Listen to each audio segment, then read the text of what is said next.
OCRES, organizadas contra la represión estatal.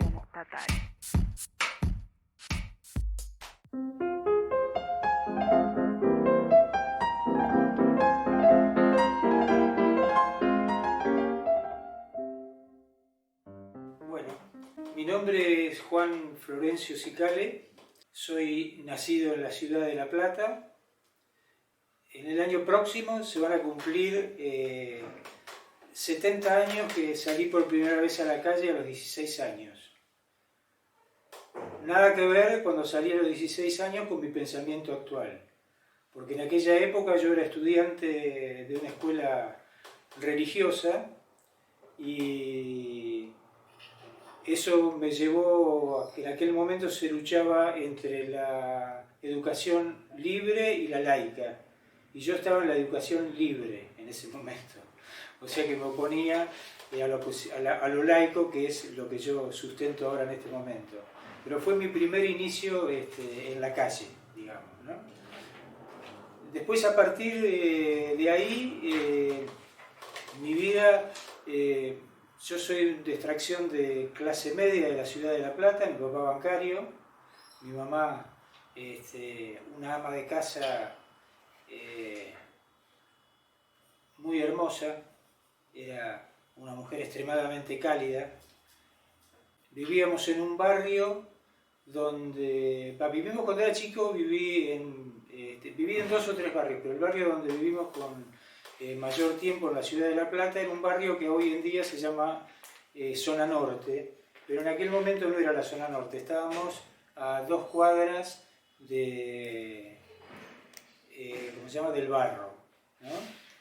Y vivíamos con gente alrededor, en general bastante humilde. Lo que pasa es que mi padre, como era bancario, había conseguido un préstamo en el banco hipotecario y bueno, habíamos logrado tener una casa de material.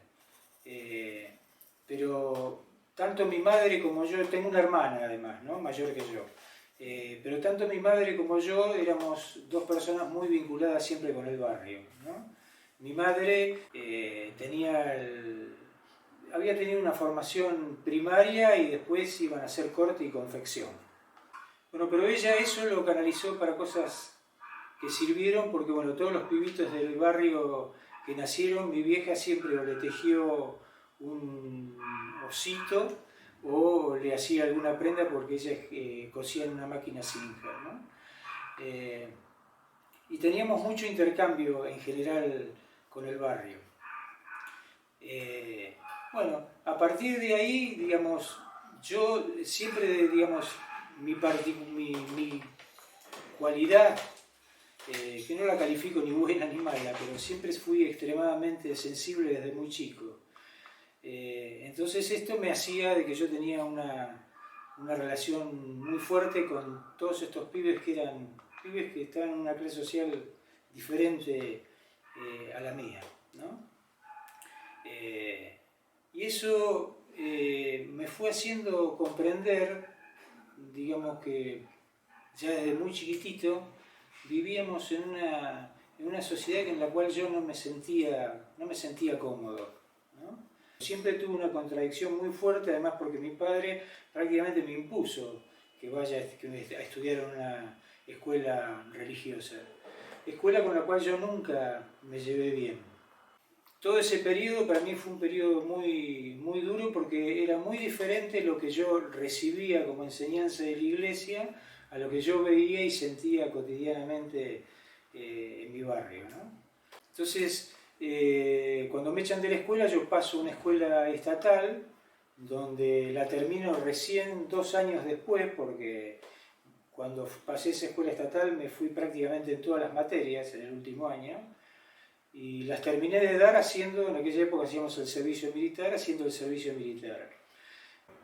Me hizo conocer, la mayoría de los que estaban ahí eran compañeros que habían pedido prórroga para hacer el servicio militar porque eran estudiantes de distintas carreras. Entonces, bueno, me conocí con un grupo de gente que eran estudiantes todos universitarios, que ellos fueron los que me ayudaron a terminar en ese año mi carrera secundaria. Y en ese interín, bueno, fui conociendo a algunos compañeros que se habían incorporado a la lucha estudiantil y política, ¿no?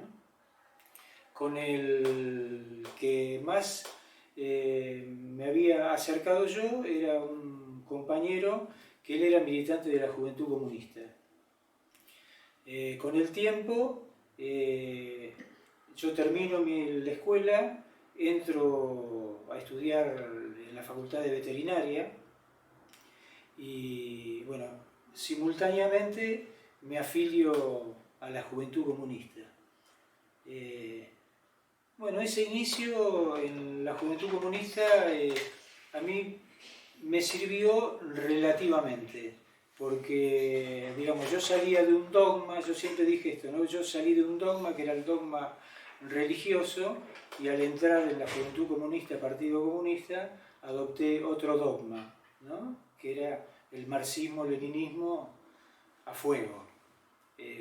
Entonces, también empecé a tener contradicciones, porque, digamos, se encontraba con distintas características, unas cosas, uno era por Dios, otro era por el socialismo y el comunismo, pero en función de eso da vuelta toda la vida de uno.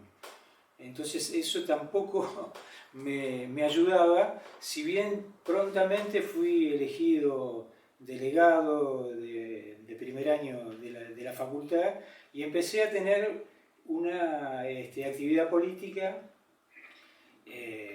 intensa, estudiantil,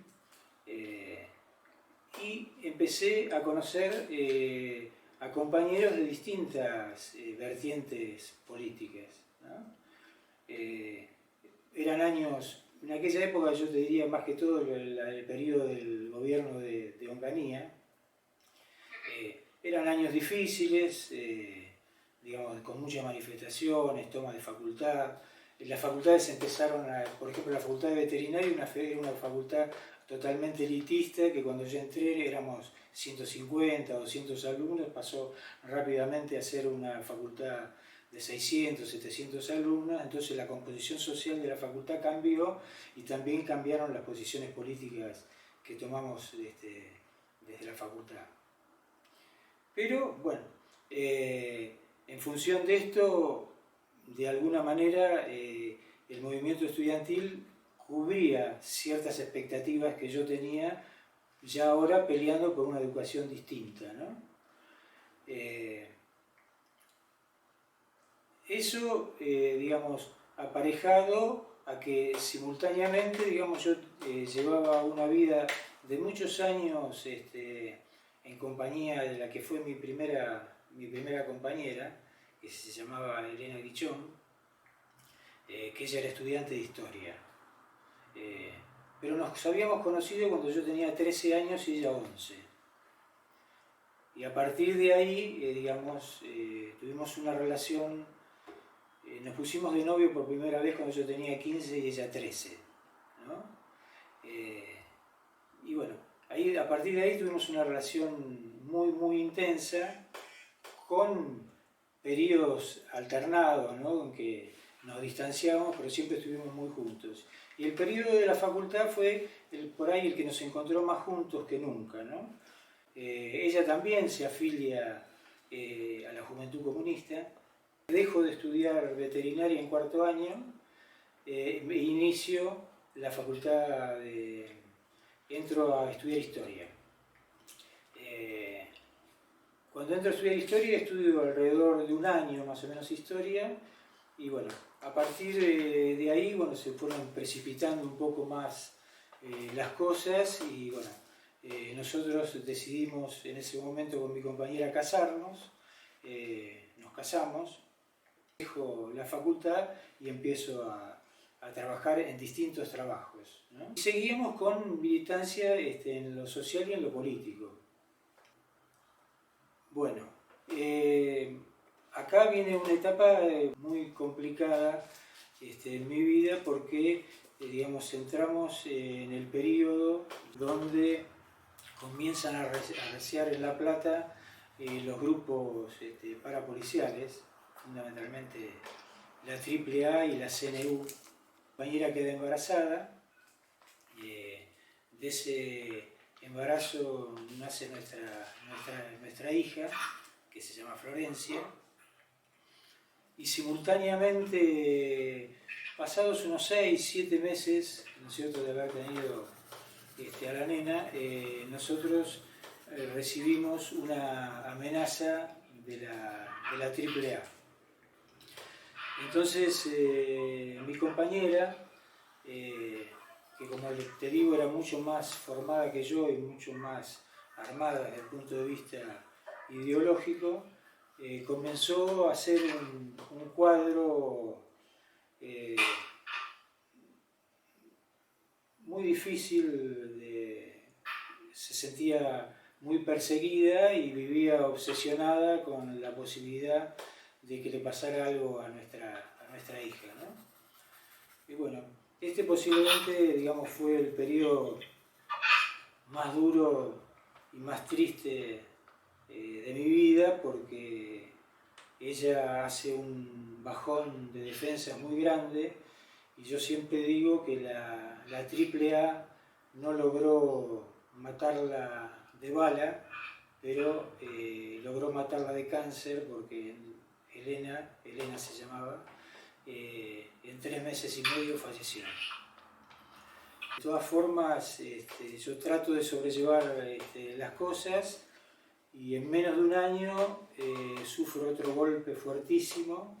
Mi mejor amigo, que se llamaba Alberto Cafarati, era dirigente del Sindicato de Luz y Fuerza de Córdoba, es desaparecido por las fuerzas parapoliciales en la puerta de la empresa, ¿no?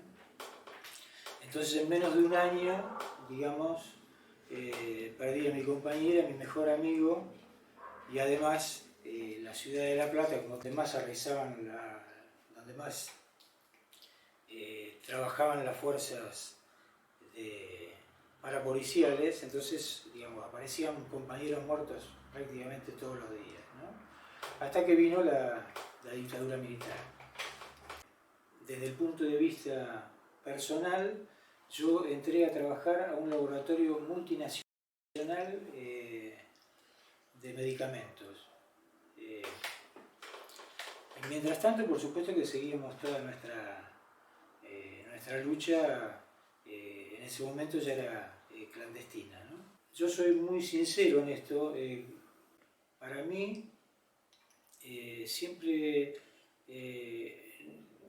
fue muy difícil, porque en ese momento era un momento de mucho debate político, y si vos me decís con quiénes coincidía yo más ideológicamente, era con aquellos compañeros que se habían volcado a una lucha más frontal contra el sistema, y que habían tomado las armas. Pero bueno, yo siempre dije, no sé, que es algo que intrínseco, que por ahí nos lleva, no sé, que lo lleva con uno. Yo nunca tuve la posibilidad en mi pensamiento, de poder matar a otro. Entonces esto siempre me impidió incorporarme a alguna fuerza política que, digamos, yo simpatizaba más, pero yo no tenía esa posibilidad de tomar las armas.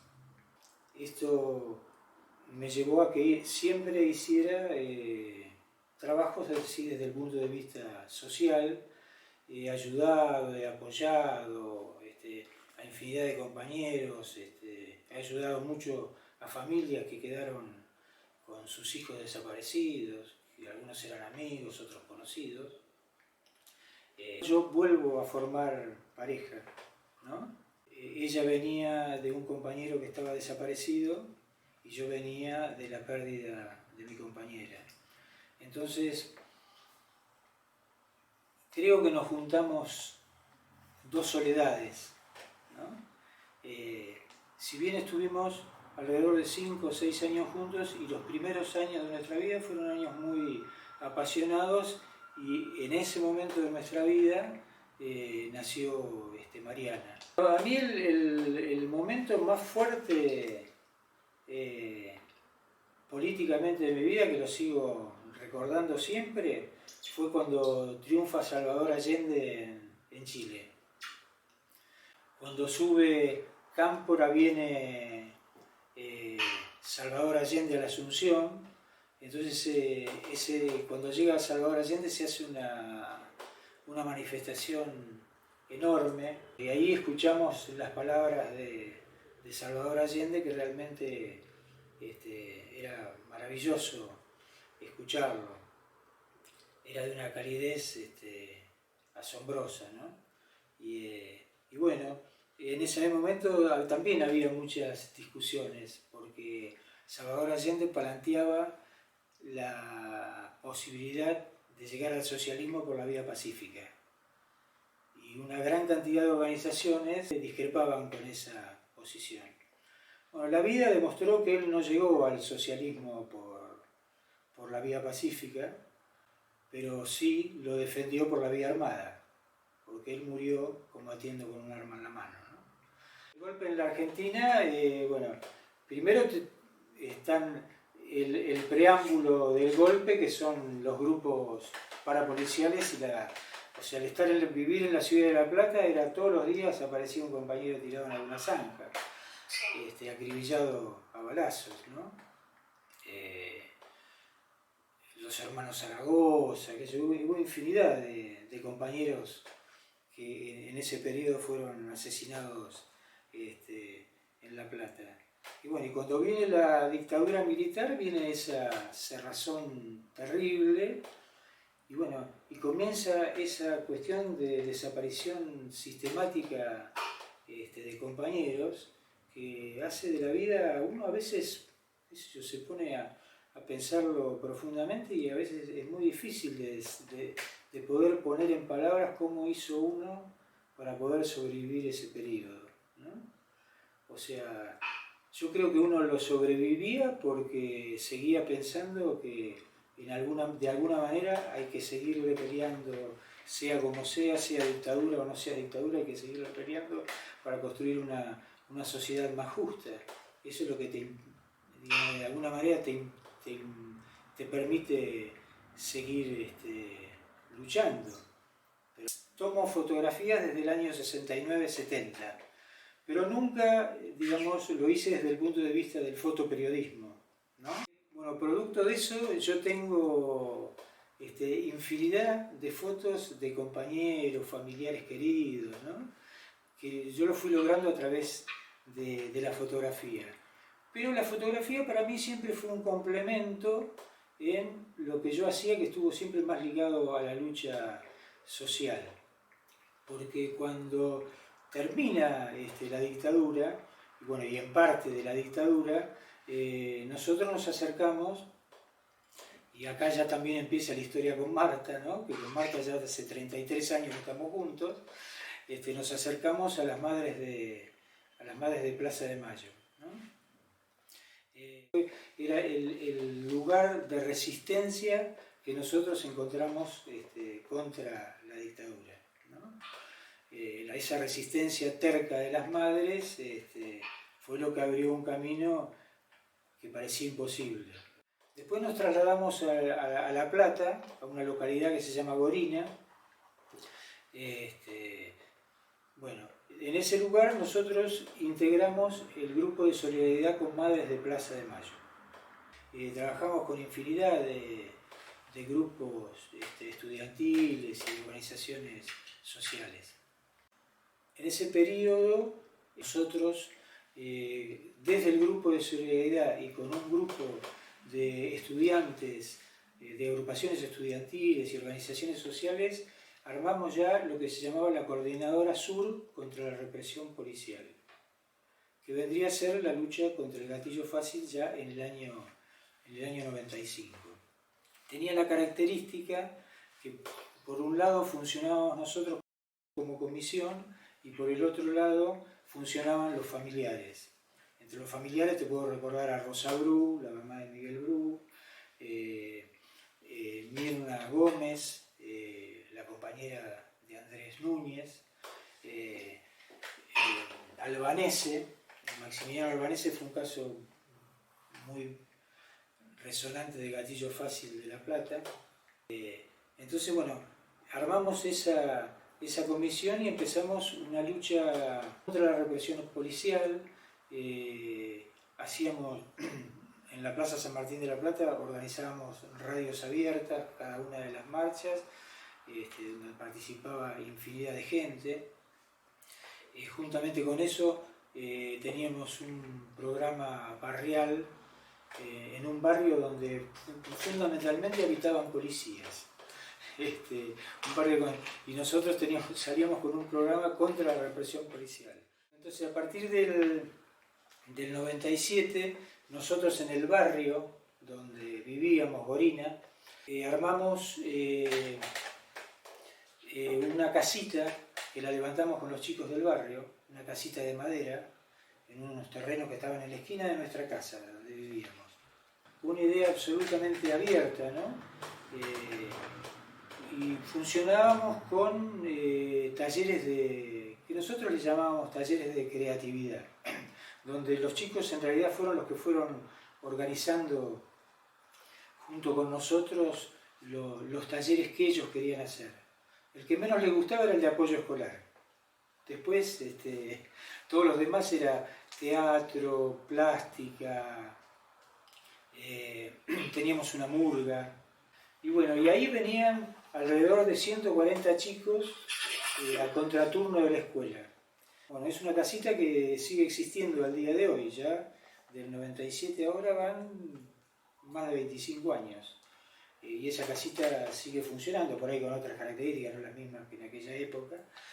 Pero nosotros en esa casita abarcábamos prácticamente toda la problemática de los chicos, porque tomábamos desde los temas de los pibes que estaban relacionados con problemas con la justicia, problemas de educación, problemas de salud, o sea, desde la casita abarcábamos toda esa problemática.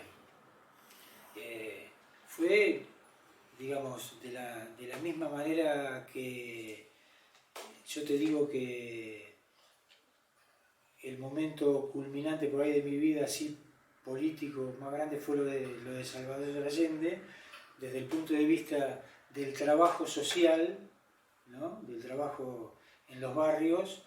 Yo nunca, hasta el día de hoy, pude hacer una experiencia tan profunda como la que hicimos con los chicos, porque nosotros, y bueno,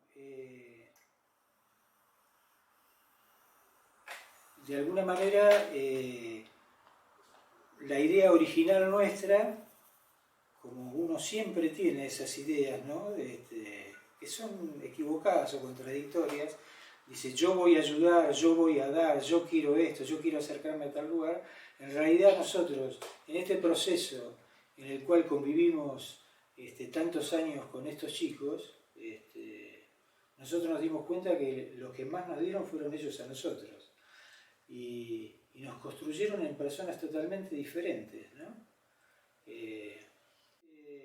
A partir de ahí, bueno, nosotros después vivimos durante 8 años en la ciudad de Colonia, en Uruguay.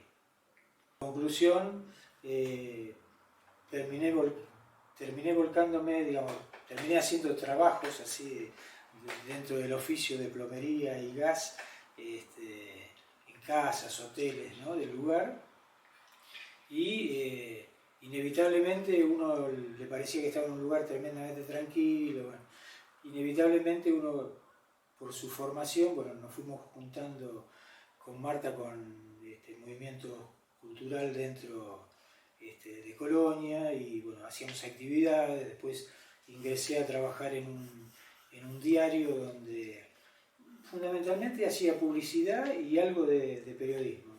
Inclusive cuando acá se hace la expropiación de la ESMA, yo viajo desde allá para el diario El Eco de Colonia, y bueno, ahí también tomo fotos que luego van a salir en el diario de ese día. Y bueno, estando en Colonia, como no podía ser de otra manera, porque uno a veces piensa que los problemas pasan nada más que en la Argentina. ¿Viste? Los argentinos tenemos mucho esa característica, ¿viste? Los argentinos esto, los argentinos lo otro. Bueno, en Colonia sucede que asesinan a un chico, Andrés Trigo, de 18 años. Entonces ahí comenzó una lucha muy, muy grande, ¿no? El que encabezaba la lucha en este caso era su papá, ¿no? Bueno, pasaron todos los gobiernos, todos los jueces que se te ocurran, y el caso de Andrés Trigo quedó impune porque Andrés Trigo vio un pasaje muy grande de mercadería, de droga, y el solo hecho de verlo, porque él trabajaba de dependiente de un club, en la barra de un club, el solamente hecho de verlo, esa misma noche lo habían matado, ¿no? Bueno, y después llegamos nuevamente acá a Argentina, un poco en algunas cosas bastante decepcionados, ¿no? Porque pensamos como que podríamos haber hecho más cosas y no hicimos tantas. Pero bueno, llegamos acá y bueno, nuevamente uno empieza a ponerse en marcha, ¿no? Y nos fuimos acercando algunos de nuevo a actividades, a participar de manifestaciones, siempre digamos sin estar integrados a algo en particular. De todas maneras, y ahí digamos empieza ya mi situación, digamos, yo empiezo a notar no exactamente que me siento viejo, porque nunca me sentí viejo, ¿no? Dicen que el que se siente viejo es aquel que no tiene ya más capacidad de sufrir por el otro. Entonces empiezo a participar de una serie de manifestaciones y de actividades, y bueno, me hice particularmente amigo de un compañero de Correpi, y ahí yo estuve durante un año y medio casi con una cámara muy chiquitita, que es esta que está acá, mirá. Una cámara que se ve acá, que es muy chiquitita. Comencé a sistematizar durante un año y pico todas las fotografías de las actividades de Correpi.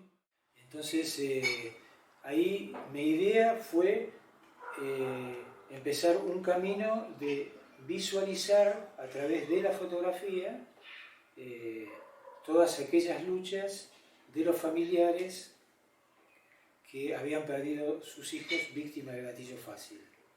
Esa siempre fue mi actividad principal, y bueno, me pareció que era importante porque en general los fotógrafos no tenían la constancia de cubrir permanentemente los juicios y las actividades de los familiares que tenían hijos víctimas del gatillo fácil. Y entonces centré toda mi actividad en eso, y bueno, y ahí yo tengo, puedo decir, como una gran familia, ¿no? Porque si bien por ahí el desencadenante primero es la muerte de un hijo o de un familiar, o la desaparición de un familiar, después se dan infinidad de relaciones y de lazos muy profundos, donde uno empieza a compartir un montón de cosas y a seguir creciendo, ¿no? Porque uno sigue creciendo a partir de lo que siente y de lo que piensan los demás, ¿no? Y bueno, y en eso se van dando relaciones, algunas más profundas, otras no tanto, porque bueno, no todos tenemos las mismas características ni las mismas de los mismos pensamientos en muchas cosas, pero yo te soy muy sincero, yo no priorizo para ir a sacar una foto si el compañero responde al kirchnerismo, al peronismo, a la izquierda, no, yo priorizo que es un pibe que lo mataron por gatillo fácil. Porque si yo entrara en ese mundo donde todos empiezan a elucubrar cómo piensa cada familiar o cómo piensan los que lo rodean, no haces nada. Entonces, lo que tenemos que tratar de hacer es de visualizarlo y organizarlo para que esto, tratar de que no suceda más, ¿no? Y así llegué a la familia Cagliero. Mira, yo creo, y por eso te digo que no soy viejo, que siento el mismo dolor que he sentido siempre, ¿viste? Es una cosa que uno no lo puede... pero es un dolor que yo intento transformarlo en lucha. La lucha mía es es con la cámara. Y es muy duro, pero por el otro lado es importante poder visualizar eso es lo que está pasando con ese compañero. Inclusive esto yo te lo puedo decir hasta desde el punto de vista fotográfico. A mí desde el punto de vista fotográfico, yo saco fotos cuando todos posan, pero a mí no es la foto que me gusta, ¿no es cierto? La foto que yo quiero sacar es la foto donde el familiar, a veces lo logro, a veces no, por supuesto, ¿no? Donde el familiar, a través de su expresión, de sus movimientos, de lo que esté haciendo en ese momento, ¿no es cierto?, está expresando realmente ese dolor que tiene adentro y lo que quiere, ¿no?, ese deseo de justicia. O sea, eso es lo que yo siempre trato de encontrar. No me interesa otra cosa desde el punto de vista de la fotografía. Y el dolor que vos me decís es un dolor muy intenso, ¿viste? ¿Qué sé yo? Bueno, yo es la primera vez que lo voy a decir en público, ¿no? Esto que te voy a decir ahora. Pero yo cuando llego a mi casa y me pongo frente a la cámara, pongo la memoria, bajo las fotos, yo empiezo a revivir nuevamente todo lo que aconteció. Y yo te lo digo con absoluta sinceridad, yo lloro delante de la cámara, de la pantalla del televisor. Y bueno, por ahí a lo mejor ese es mi desahogo, para poder soportar tanto dolor, ¿no? Indudablemente la pérdida de un hijo lo marca de una manera. Claro, yo no puedo medir quién lo siente más que otros. Algunos son más demostrativos, otros son menos demostrativos. Yo conozco familiares que han estado un año sin poder primero salir a la calle, otros que salen el primer día, ¿no?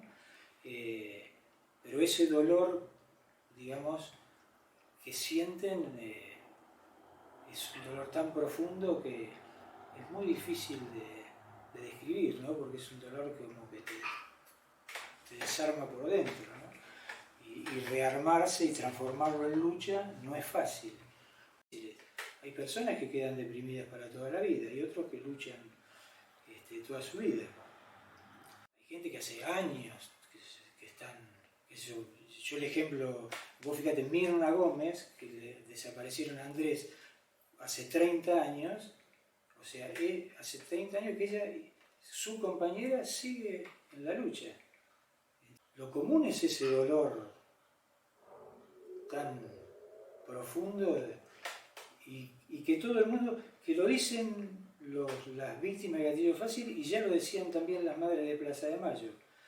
O sea, ese vacío que se siente, que no lo llenás nunca más en tu vida. O sea, hay algo que se fue y que no lo puedes llenar nunca más. Producto así de la construcción que uno va haciendo con cada uno de los familiares, de alguna manera se producen relaciones más o menos profundas, ¿no? Entonces, bueno, te voy a citar, por ejemplo, Omar Cigarán en La Plata. Además de yo seguir todo el proceso del juicio de Omar, fui construyendo, no solamente con Sandra, la mamá de Omar, sino también con el colectivo contra el gatillo fácil de La Plata, que realmente fue muy fuerte, y fue antes, digamos, cuando estaba en el proceso de lucha para que se haga el juicio, durante el juicio y hasta el día de hoy dura, ¿no? O sea, es una relación permanente. Yo participo de todas las actividades normalmente, o de casi todas las actividades que puedo, que organiza el Comité de Gatillo Fácil, el colectivo Gatillo Fácil en La Plata, y además establecí una relación desde el punto de vista humano con la familia de Omar Cigarán, que creo que a mí me marcó para siempre, ¿no? Lo mismo con María Viera, que es la mamá de Fabián Gorosito, un chico que murió torturado en la comisaría de Mariano Acosta, y también, o sea, construimos una relación muy fuerte. Estas relaciones se dan porque no solamente quedan en que yo soy el fotógrafo que va y saca la foto, sino porque se empieza a establecer una relación donde hablamos de cosas en común, ¿no? De dolores mutuos, de felicidades mutuas, participamos de fiestas, de cosas interesantes, ¿no?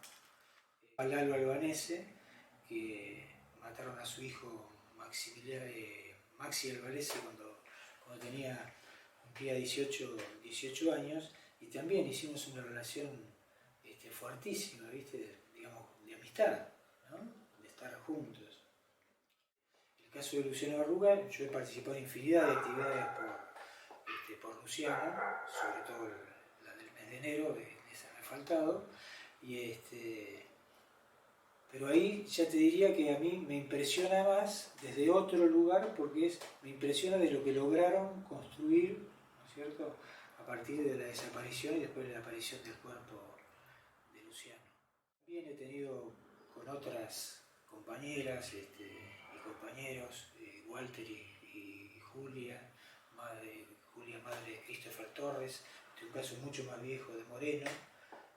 También hemos construido una relación ya que tiene muchos años, ¿no? ¿Yo qué opino de la justicia? Mi opinión es la peor de todas las opiniones para la justicia. O sea, indudablemente es una justicia de clase, es una justicia donde, ya entrando en cuestiones que a lo mejor son un poco técnicas, pero es muy importante el proceso de instrucción de los casos, porque si no las archivan a las causas. Los jueces, digamos, son jueces que están hechos a la medida del sistema en el cual vivimos, y ellos defienden ese sistema. Y la primera opinión de cualquier juez ante un caso de gatillo fácil es que es un negrito, que es un pibe que estaba afanándose un celular, o que hizo tal cosa o que hizo la otra, pero lo primero es justificar y decir que el policía lo hizo en defensa propia, ¿no? La mayoría de los juicios están plagados de irregularidades, ¿no? De todas maneras, pienso que igual hay que hacerlo, ¿no es cierto? Porque hay que lograr demostrar también, porque una manera de demostrar que la justicia no funciona es, que no quieren hacer justicia, es hacer los juicios y que ellos demuestren que no quieren hacer justicia. Hay que ponerlos en ese lugar también a los jueces, ¿no? Si bien después hay algunos fallos y algunos casos donde la justicia falla a favor de los pibes y en contra de la policía, ¿no? Pero habitualmente es muy difícil con la cantidad de casos que hay llegar a juicio, además, ¿no? Y además yo te puedo decir de que tengo tantos juicios presenciados y ver el desprecio que tienen esos jueces por los pibes que han sido acribillados por el gatillo fácil, es tremendo verlos. A mí me pasó un día saliendo de un juicio, que se nota que no les pongo buena cara a los jueces, ¿viste? Entonces un juez se acercó y me dijo, dígame una cosa, usted a nosotros no nos tiene simpatía, ¿no? Entonces yo le dije, bueno, ¿yo le puedo hacer otra pregunta? Sí, sí, me dice, pues, y le digo, ¿por qué le tengo que tener simpatía? Le digo, ¿no? Entonces, no, yo no digo que usted me tenga que tener simpatía, pero no entiendo por qué me pone esa cara. Y bueno, y le dije, lo que pasa es que yo detesto a la gente que tiene la potestad de decidir sobre la vida y la muerte de los demás. Y ustedes tienen esa potestad y la aplican, y con los pobres la aplican siempre, le digo, en el sentido de acusatorio. Se dio media vuelta y se fue. Pero uno tiene que primero ubicarse que vive en un sistema que es un sistema capitalista. Y el sistema capitalista se basa en la división de clases. Entonces, es un grupo muy pequeño de poder, ¿no es cierto?, que son los que se encargan de dominar y de llevar adelante este sistema. Y lamentablemente, digamos, desde el punto de vista del campo popular, todavía nunca hemos podido construir una fuerza que pueda cambiar esta situación. Entonces, peleamos contra un poder enorme. Y ese poder, para mantenerse en el poder, necesita tener fuerzas que repriman. Por eso yo no coincido, ¿viste?, cuando se dice violencia institucional. Es violencia institucional puede ser la violencia en la salud, en la escuela, ¿no? Pero reprimir es responsabilidad estatal. Y todos los gobiernos sistemáticamente reprimen, y arriba del 90% de los pibes que matan son pibes pobres. Entonces es absolutamente disciplinadora. Uno no ve el camino, uno ve la necesidad de seguir resistiendo. Eso no hay que dejarlo nunca, ¿no? La necesidad de luchar, la necesidad de seguir resistiendo. Pero que estamos en desigualdad de condiciones es real. Y los gobiernos van pasando, pero la política represiva siempre es la misma. Entonces, por eso cuando se dice, decimos no es un policía, es toda la institución, porque es una institución, digamos, la fuerza represiva, desde la policía, el servicio penitenciario, la gendarmería, la prefectura, la armada, el ejército, están educados para matar. No están educados para otra cosa, están educados para reprimir, están educados para cuidar la propiedad privada. Entonces es más importante la propiedad privada que la vida de las personas en el sistema capitalista. Y mientras la propiedad privada sea más importante que la vida de las personas en el sistema capitalista, es prácticamente imposible poder revertir esta situación. ¿Qué le vas a dar cursos de derechos humanos a los policías? Se han dado cursos de derechos humanos, no sirvieron para nada. Los gobiernos van cambiando, entonces hay gobiernos, digamos, que hacen un derrame mayor de dinero hacia el pueblo. Uno no puede estar en contra de que la gente coma mejor, pero eliminar la pobreza, querer sacar el problema de fondo, el de raíz, no lo hacen. O sea, yo ninguno de los gobiernos que han pasado, pienso que ninguno se les pasó por la cabeza cambiar el sistema capitalista. Entonces, mientras exista el sistema capitalista, va a existir esto. Eso que hay que seguir luchando hasta el final es siempre. Vencer, digamos, es como decía el poeta, no te des por vencido ni aún vencido. Nunca vamos a estar vencidos. Pero por eso, digamos, lo importante para mí es poder resistir y en esa resistencia ir construyendo, ¿no? Y construir en situaciones, en los momentos que nos toca construir. O sea, ustedes, por ejemplo, los caglieros, ¿no?, son un ejemplo muy importante y además de que son un ejemplo importante, sería bueno que lo vean más el resto, ¿no? Porque es una construcción, pero muy, muy importante. Diego era una persona muy especial. Entonces, al ser una persona tan especial, digamos, lleno de amigos, la música, los grupos, ¿no?, la familia, O sea, yo todo lo que he escuchado hasta ahora, y no es porque en otras familias no se escuchen esto, pero todo lo que he escuchado, en realidad, yo si hago un balance, es lo que es más lo que él ha construido con ustedes que lo que ustedes construyeron con él. O sea, él los marcó de una manera importantísima, y marcó a los amigos, marcó a tantos, nos marcó a los que fuimos desde otro lugar, porque uno lo siente a Diego ahora también como un compañero, ¿no? Entonces, yo siempre recuerdo que, apelando un poco a lo que es la razón, ¿no? El escritor español Antonio Gala hacía una comparación con la naturaleza, y él decía que el náufrago que se ahoga en el mar es más grande que el mar, porque el mar no sabe que lo mata, pero él sí sabe que se muere. Entonces, lo que sucede es que en este caso, digamos, la muerte, hay cosas que no las puede matar.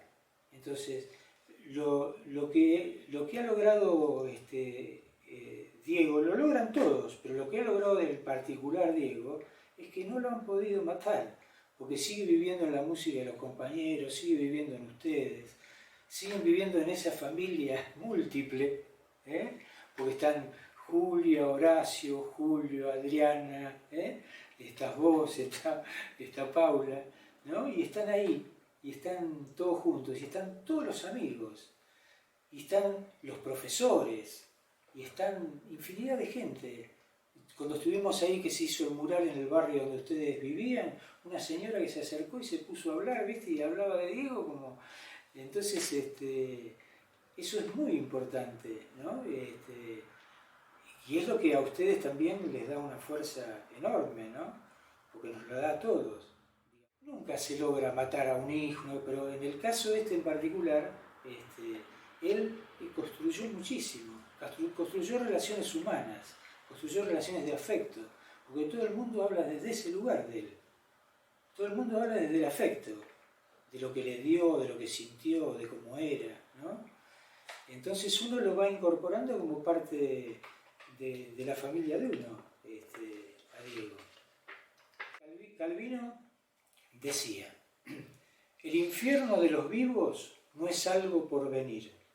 Hay uno, el que ya existe aquí, el infierno que habitamos todos los días, que formamos estando juntos. Hay dos maneras de no sufrirlo. La primera es fácil para muchos: aceptar el infierno y volverse parte de él hasta el punto de dejar de verlo. La segunda es arriesgada y exige atención y aprendizaje continuos. Buscar y saber reconocer quién y qué en medio del infierno no es infierno, y hacer que dure y dejarle espacio.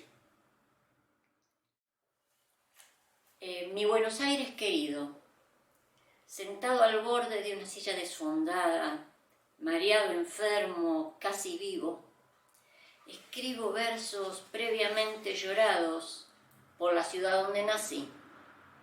Hay que atraparlos. También aquí nacieron hijos dulces míos que entre tanto castigo te endulzan bellamente. Hay que aprender a resistir, ni a irse ni a quedarse, a resistir, aunque es seguro que habrá más penas y olvido. En las manifestaciones del 19 de diciembre, el macrismo reprimió brutalmente en Plaza Congreso. Después quedaron algunos compañeros anarquistas presos, y hicimos un corte en la avenida 9 de Julio. Y esta foto es una bandera negra, una mano que la sostiene, y el obelisco como una prolongación de la lucha, ¿no? Y es simplemente eso, y un cielo celeste con sus nubes blancas. Es muy sencilla, con pocos elementos, pero para mí muy representativa de la lucha. La continuidad de la lucha de los derechos humanos, 30.000 compañeros desaparecidos, hoy pasa fundamentalmente por el gatillo fácil, las causas armadas por la policía y los desaparecidos en democracia.